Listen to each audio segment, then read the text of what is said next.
Alors pour le deuxième exercice, on va reprendre le même programme que pour le premier exercice. La seule différence, c'est que le nombre aléatoire choisi lors du clic sur le bouton A n'est plus entre 0 et 12, mais entre moins 12 et 12. Donc on va y inclure également les nombres négatifs, entre moins 12 et 0. Alors on clique sur le bouton A pour avoir le premier nombre. Quand on clique sur A, on obtient moins 5. Quand on presse sur le bouton B, on doit avoir le carré de moins 5, c'est-à-dire moins 5 multiplié par moins 5. Alors moins 5 multiplié par moins 5, je vous laisse réfléchir.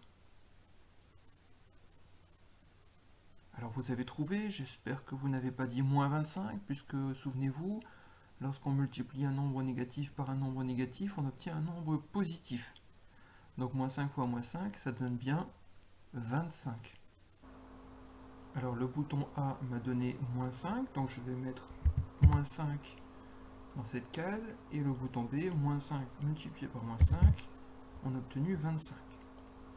Si je mets ça dans le schéma ici, je mets moins 5 à gauche de la flèche, et je mets 25 à droite de la flèche. C'est-à-dire que je peux compléter maintenant cette phrase-ci, et on va dire que 25 est l'image de moins 5 par la fonction. Alors, on choisit un deuxième nombre en cliquant à nouveau sur le bouton A.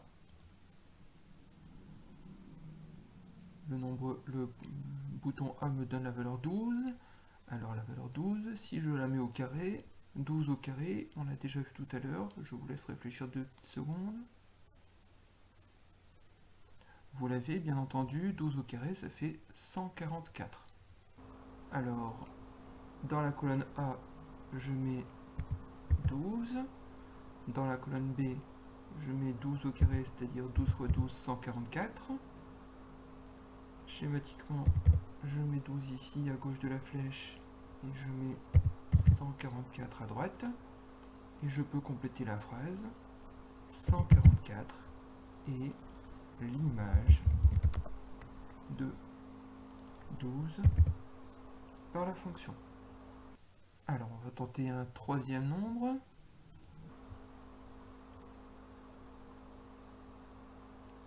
Alors le bouton A m'a donné le nombre moins 12. Alors si je calcule le carré de moins 12, vous trouvez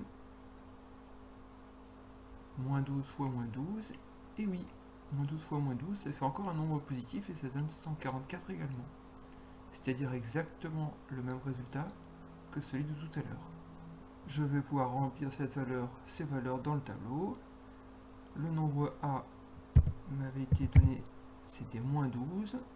Et le nombre B, comme on vient de le voir, c'était le même nombre que dans l'exemple numéro 2, c'est-à-dire 144.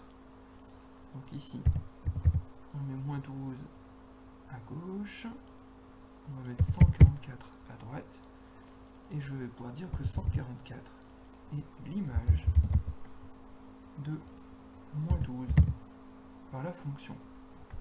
Et là, on vous demande quelle remarque on peut faire.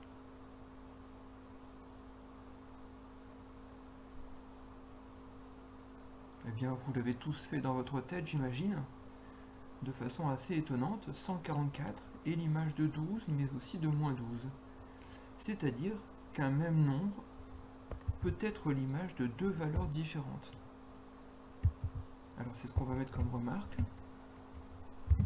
Deux valeurs différentes